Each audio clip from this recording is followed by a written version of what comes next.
6 weeks. Still no sex. At first I thought it would help me focus. Opening night is just around the corner, but... A lot of great minds have brought celibacy to their work. There's Isaac Newton, Glenn Gould, John Ruskin. They were all asexual. I don't know. I thought I'd go against my instincts this time. Find someone of moral fiber, complete innocent. She's like an ingenue in a Chekhov play. She studies 19th century Russian literature at Columbia. We're taking it slow. Forgive me, but it sounds like you're trying to convince yourself, not me. Well, look, mature people don't go roaming around bars picking up underage girls and manic actresses. They have mature, boring relationships with no sex, apparently. I think I'm growing. Arthur, someone once said that you could look at life the same way you look at eggs. An optimist is always going to look at the world sunny side up. And a pessimist, or a latent existentialist, is always going to look at the world as scrambled. What am I? I have a sneaking suspicion you're a latent existentialist.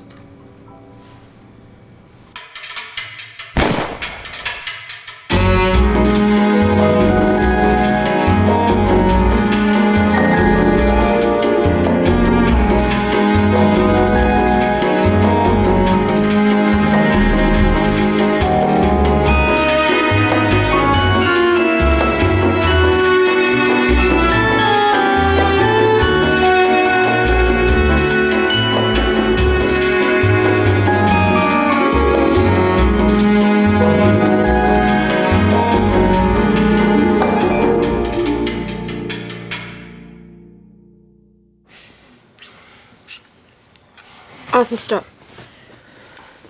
To be intimate right now is a misrepresentation of how I feel inside. I can't go so fast. I understand. You're right. I should take it slow.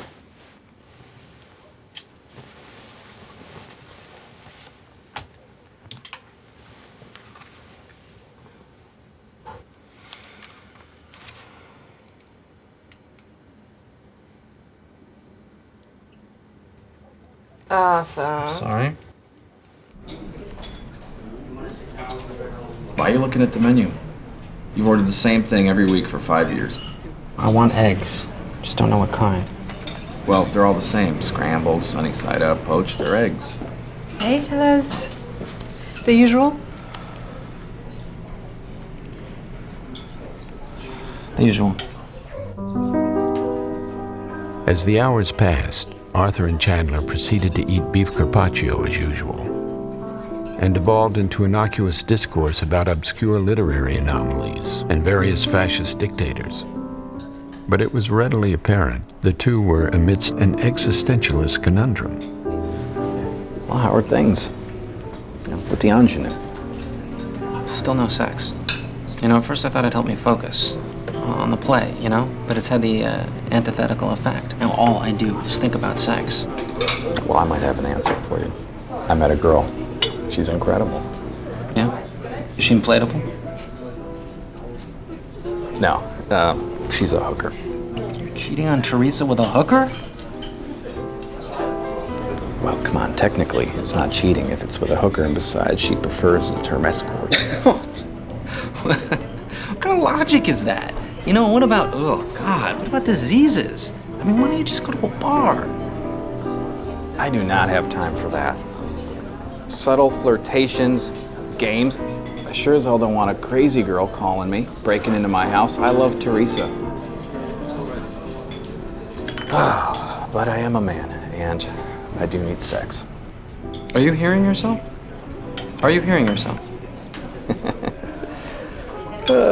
Here, just give them a call, and I promise that you will not be disappointed. Mia Sahani. Mia Soho NY. What is this? Mia Sohoni. Mia Sohoni. Really? Okay, I'll take it. Arthur, the lighting designer needs you up on the booth. They don't understand the cue changes you made this morning. George, can't you see I'm in the middle of something? Well, actually, you don't appear to be doing anything. I'm thinking! Snap.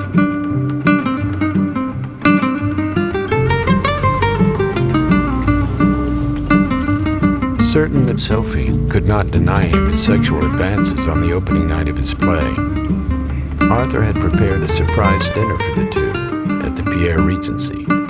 He did so to perfection.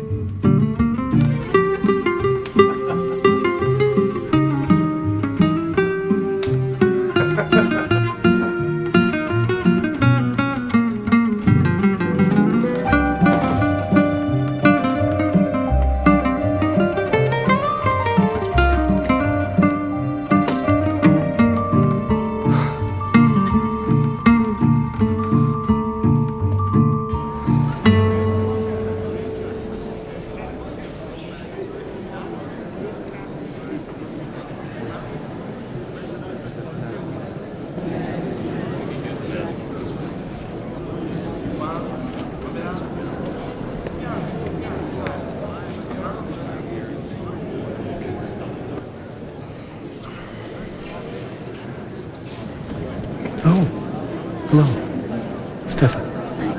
Matt.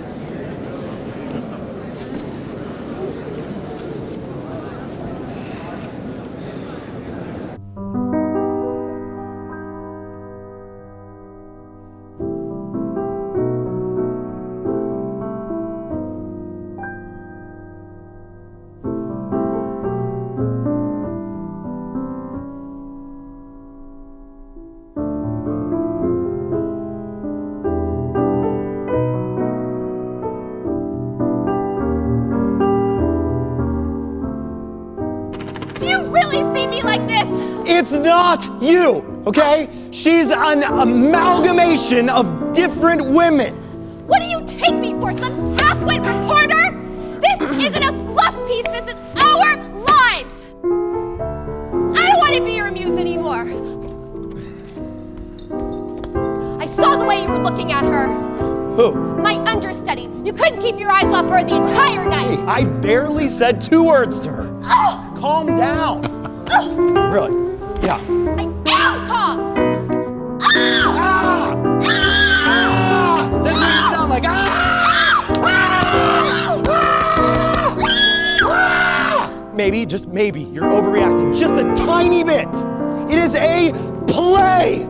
It's make-believe. I want a baby! The timing's all wrong. You know what? But maybe next year.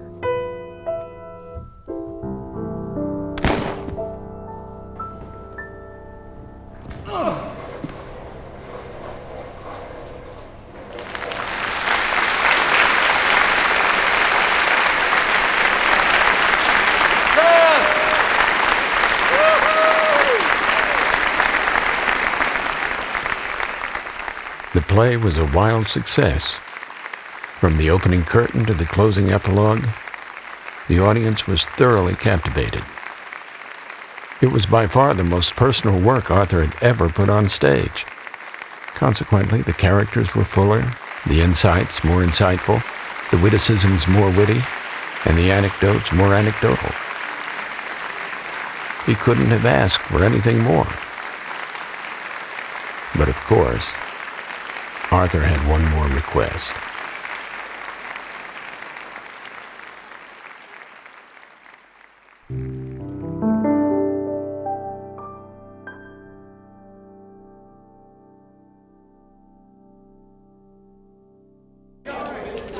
Don't you think the play's views on relationships is slightly pessimistic?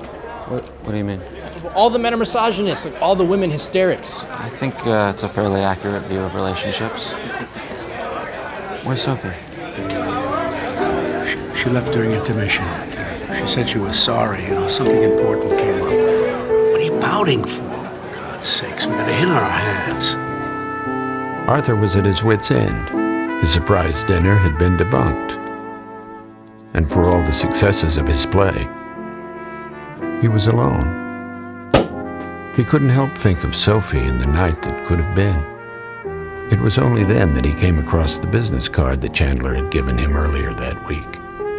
And for a moment, he thought,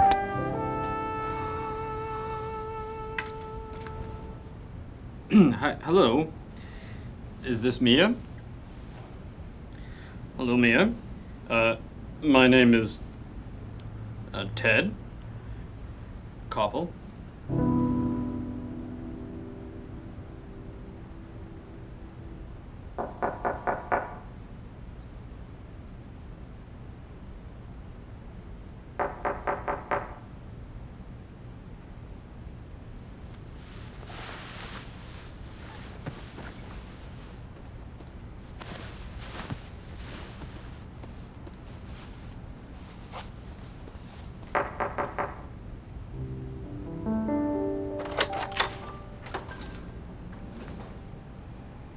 What are you doing here? What am I doing here? What the hell are you doing here?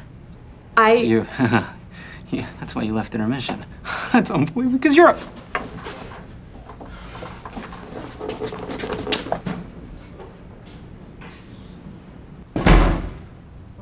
You're a hooker? An escort. Oh, I'm sorry. I didn't realize there was a distinction. It's the only way I could pay for tuition.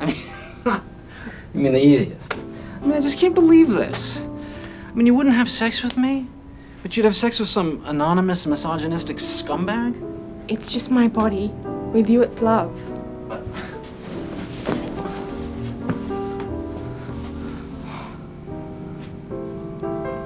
I need both.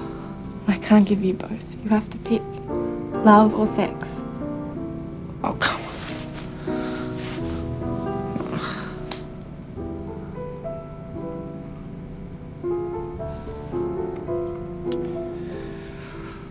So which credit cards do you take?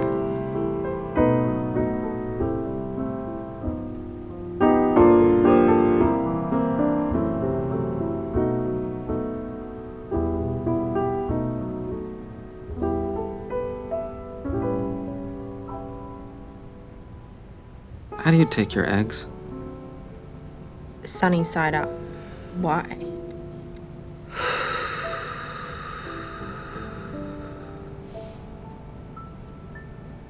I think I'm a latent existentialist.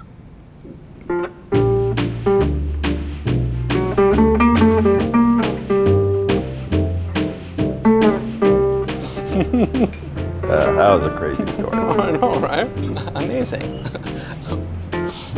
The thing I can't stop thinking about, though, is is whether or not you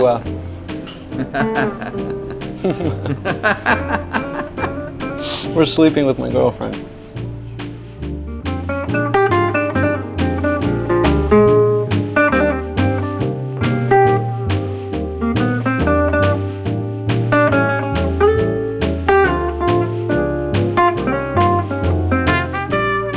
Arthur's play had opened to both critical and financial praise, but something was missing. Over the following weeks, he couldn't help but reflect back on the many inspirations for the play. His failed relationships, misguided conquests, existentialist conundrums. What was their purpose? What did they mean? To what end? Then, one autumn afternoon, like any other, Arthur randomly bumped into Chloe on the street. It had been nearly a year since their illicit affair. Chloe was now of age, having celebrated her 18th birthday the previous Sunday, and Arthur was now single, having resorted to celibacy in the months following the incident at the Pierre Regency. It appeared that timing was fortuitous. The two hit it off immediately. Arthur couldn't help but think of something his uncle had once said. If love is the answer, can you please rephrase the question?